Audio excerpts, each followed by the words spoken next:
미국의 어느 젊은 재상이 왕에게 와서는 어떻게 하면 시험에 들지 않고 내가 이 재상의 직무를 잘 감당할 수 있는가라고 물었어요. 그러자 그 물음을 듣자마자 왕이 기름이 가득 들은 잔을 그 재상에게 안겨 주었습니다. 그리고 숙제를 말합니다. 지금부터 이 잔을 들고 성내 거리를 다 돌아서 1시간 만에 와라. 만약에 다녀오는 동안에 기름을 조금이라도 흘리거나 또는 시간 안에 오지 않으면 그 즉시 엄벌에 처하겠다.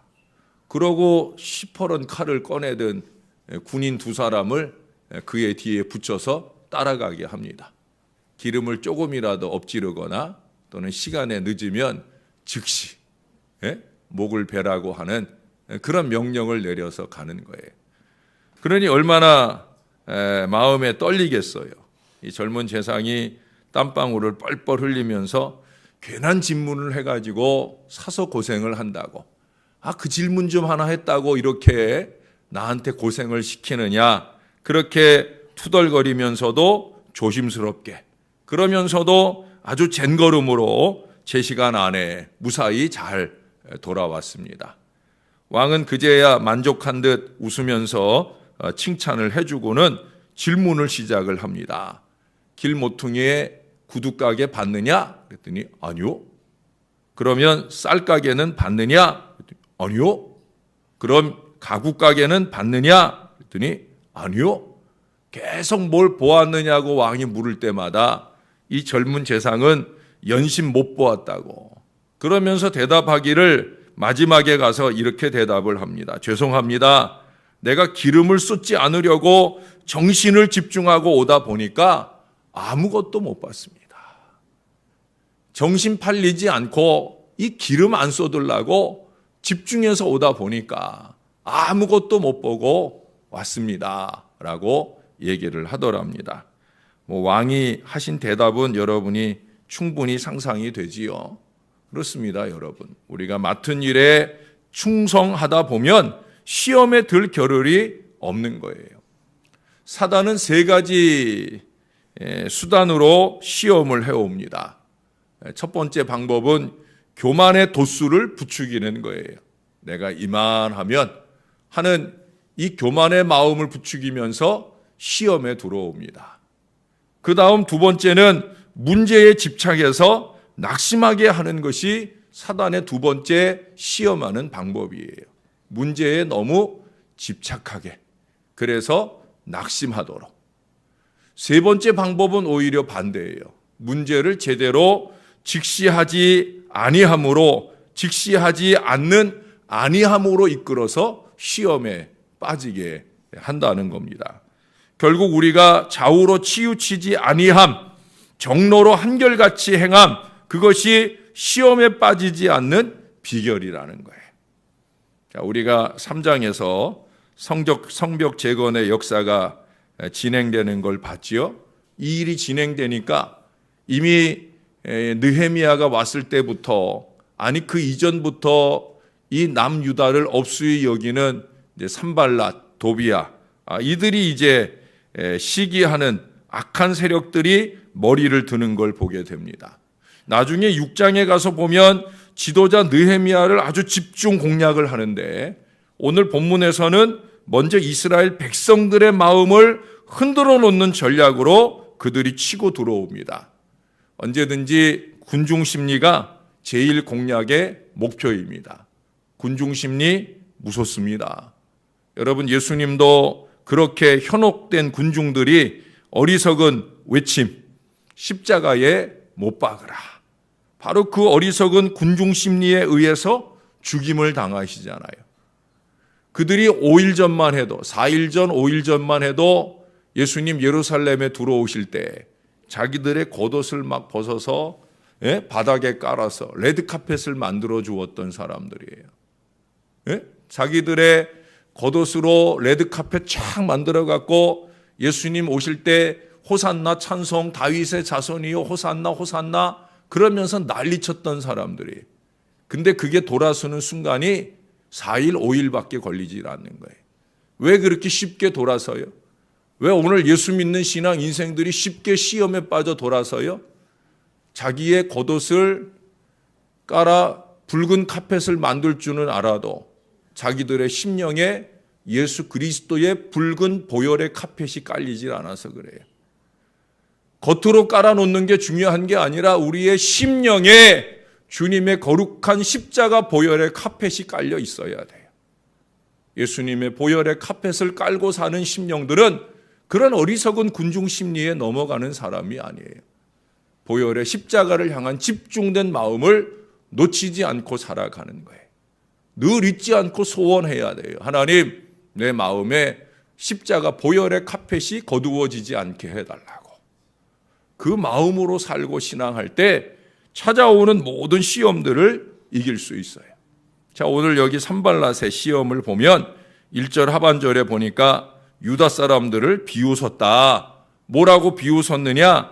2절 3절에 산발랏과 도비아가 번갈아 가면서 이어지는 그 조롱의 내용들을 보면 이 유다 사람들이 할 수 있는 일이 아무것도 없다라고 얘기를 해요. 또 미약한 존재인 주제에 뭔 일을 시작했다는 거냐, 그런 태도를 보입니다. 어쩌면 그게 지금 유다가 가진 현실일 수도 있습니다. 그러나 어차피 그들은 자신들 힘으로 할 수 있는 일이 아니었기 때문에 오늘 느헤미야는 4절 이하에 보면 기도로 하나님께 의지하며 이 일을 진행해 왔고 또 진행해 가고 있어요. 하나님께 기도한다는 건 뭐예요? 어차피 우리 힘으로 하는 게 아니라는 거예요. 하나님이 도와주셔야 된다는 거예요. 이 마음을 놓치지 말아야 되는 거예요. 그러나 안타깝게도 기도하지 않는 사람들, 여호와를 온전히 의지하지 않는 이 백성들 중에 이 미혹의 마음이 흔들리기도 하는 걸 봅니다.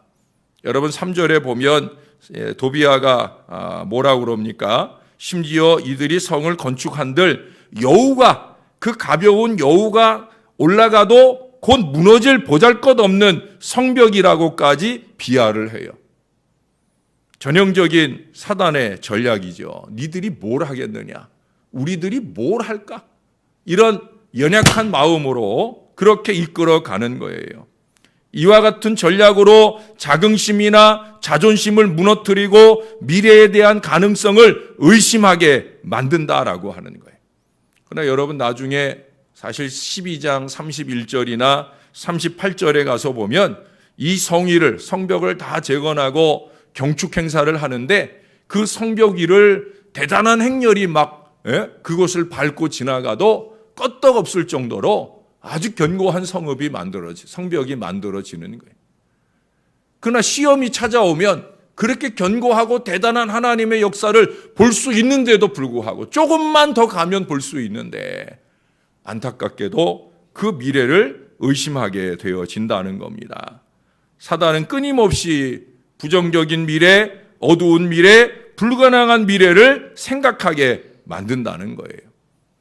여러분 야구장에서 보면 투수가 새로 이렇게 등장을 하면 그러면 뭐라고 상대편 응원단들이 뭐라고 그래요? 투수 베이비! 그러면서 막 투수는 별것 아니다 그러면서 막 야유를 퍼부어요. 그 야유가 무척 이 투수를 위축되게 하는 거거든요. 그래서 경기를 할 때 홈 경기와 어웨이, 상대편 진영에 가서 싸우는, 상대편 운동장에 가서 싸우는 경기가 경기력의 차이가 엄청나요. 아무리 잘하는 선수들도 어웨이 경기를 할 때는 그만큼 이 실력이 반감이 돼요. 왜? 상대편이 자기네 편 응원하느라고 나를 위축되게 만들거든요. 그런데 여러분, 저와 여러분들의 신앙의 경기는 언제든지 어디서나 항상 홈 경기인 줄로 믿습니다. 왜 그래요? 임마누엘 하나님이 함께 하시는 자리, 우리가 어디를 가든지 사단의 세력들보다 우리 천군 천사 하나님께서 우리를 도와주시는 강력한 응원이 저와 여러분과 함께하는 줄로 믿으시기를 바랍니다. 어떤 어려운 일을 만나도, 어떤 대적을 만나도, 여기 오늘 4절 5절에 이 느헤미야의 담대한 기도를 보세요. 하나님 저들을 하나님 처리해 주세요. 담대하게 하나님께 매달리고 기도하면서 자기를 응원하는 하나님을 온전히 의지하고 가지 않습니까? 느헤미야가 이와 같은 모든 시험 앞에 거듭 보여주는 태도는 뭐냐? 기도하는 거예요. 4절 이하에서도 그렇지만 9절에서도 하나님께 기도하면서, 그러면서 6절의 말씀처럼 온 백성이 마음 들여 역사를 이루도록 이끌어 갑니다. 여러분, 하나님께 기도하는 마음, 하나님께서 주신 일에 몰두하는 마음, 이런 마음들이 꾸준한 전진을 가능하게 하는 마음이에요. 시험에 들지 않는 제일 비결은 다른 거 없어요. 기도하는 거예요. 예? 시험에 들었기 때문에 기도가 안 되는 게 아니라 사실은 기도 생활이 줄어들면 어떤 모양으로든 시험이 오는 거예요. 시험에 들지 않는 최선의 비결은 기도하고 또 기도하는 거예요. 근데 이쯤 되자 7절 이하의 말씀에 보면 그들이 심히 분하게 여기면서 이 무력적 방해를 도모합니다. 처음에는 말로만 비웃었는데 그러면 저들이 좀 의기소침해져서 이 일을 좀 중단하지 않을까 했더니 아니에요. 오히려 더 열심히 막 하는 거예요.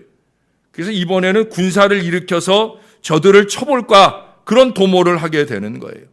이때도 기도하며 방비하여 일하는 사람들이 있는가 하면 안타깝게도 10절 이하에 보면 이 유대인들 안에서 동요하는 무리들이 생겨나기 시작하더라는 거예요. 여러분, 외환보다 더 무서운 것은 내우입니다. 외환이라고 하는 것은 공동체를 오히려 결집되게 해요. 오히려 외적인 어려움들이 찾아오면 반발력으로 힘을 모으고 힘을 내려고 한다는 거예요. 근데 내우는 그렇지 않아요. 내우는 더 심각하게 그 공동체를 위기로 몰아넣어 간다는 거예요. 그래 여기 10절에 보면 우리가 성을 건축할 힘이 없다 하는 이 자포자기적인 마음이 10절 하반절에 그들 가운데서 나오고 있어요.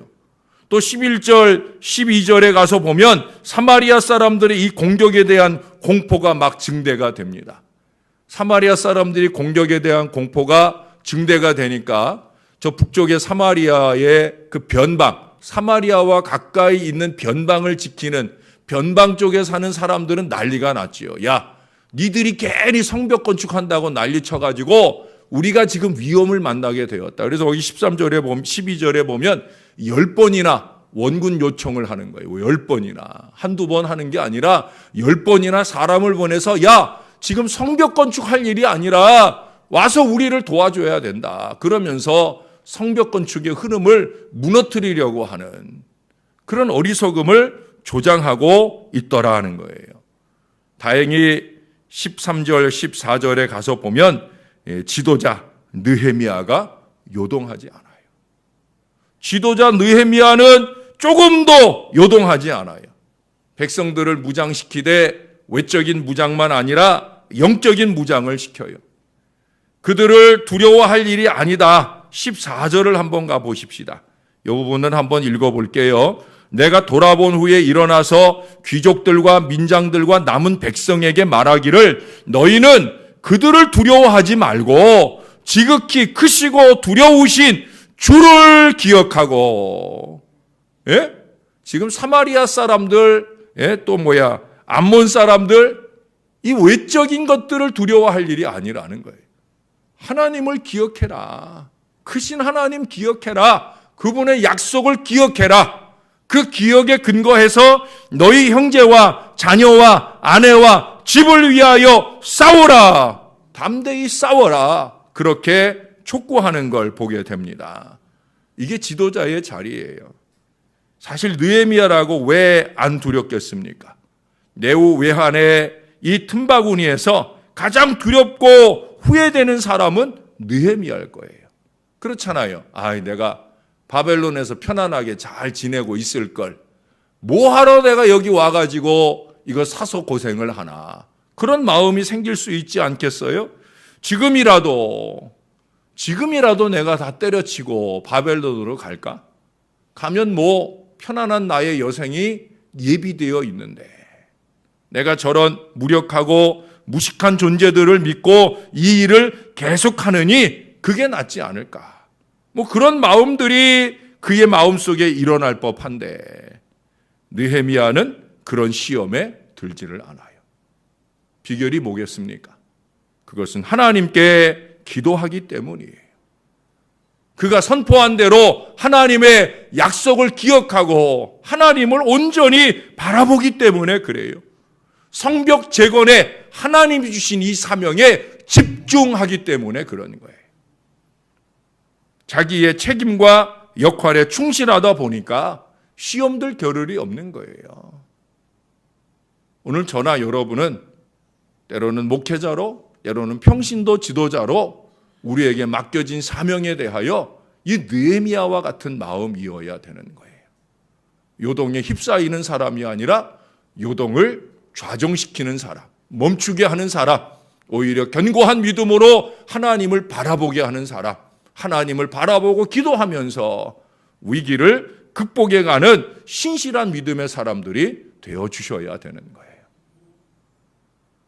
여러분, 문을 오래 쓰다 보면 삐걱삐걱 소리가 나잖아요. 문을 열고 닫을 때 삑삑 소리가 나잖아요. 우리 중간문 같은 거 철문이니까 이 문을 열 때 삑삑 소리가 나잖아요. 소리 안 나게 하는 비결은 뭐예요? 기름칠을 하면 돼. 소리가 나면 거기에다가 문 고리 있는 데다가 아래 위로 기름칠만 딱 해주면 금세 문 열었다 닫았다 해보면 금세 소리가 멈춰요. 여러분, 우리 심령도 마찬가지. 성령 충만하면 성령의 기름칠이 잘 돼 있으면 소리가 나지 않아요. 크고 작은 불평이나 내 안에서 내 밖에서 그런 어리석은 시험의 소리가 들리진 않아요. 나도 안 들리고 나에게서 다른 사람에게 들려지지도 않고. 문제는 어디 있느냐? 성령 충만의 기름이 고갈이 되면 자꾸 소리가 나는 거예요. 시험의 소리가 나는 거예요. 저나 여러분이 새벽 기도를 섬기는 사람들로서 이 교회를 위해 기도할 때 하나님, 우리 교회가 성령 충만의 기름이 가득한 교회가 되게 하여 주옵소서. 크고 작은 시험이나 의심의 소리가 들리지 않는 교회, 늘 은혜로운 찬송과 기도 소리가 강력한 교회, 목사로부터 은혜로운 말씀이 잘 선포되는 교회, 꼭 그런 교회 되게 해 주소서. 이 기도를 해야 할 줄로 믿습니다. 그렇게 성령 충만한 건강한 심령으로 우리에게 주신 사명들을 주 안에 잘 감당하면서 하나님이 주실 영광된 미래, 견고한 미래, 축복된 미래의 성벽을 힘있게 걸어다닐 저와 여러분들이 될 수 있기를 우리의 구주 되시는 예수님의 이름으로 간절히 기원합니다. 기도하겠습니다. 하나님 아버지, 우리도 느헤미야처럼 기억하게 하옵소서. 크고 작은 여러 가지 어려움 속에서 하나님을 향한 기억을 잊지 않도록, 은혜에 대한 기억을 잊지 않도록 하나님 우리를 꼭 붙들어 주옵소서. 치매 가운데 가장 무서운 치매는 하나님의 은혜를 잊어버리는 치매입니다.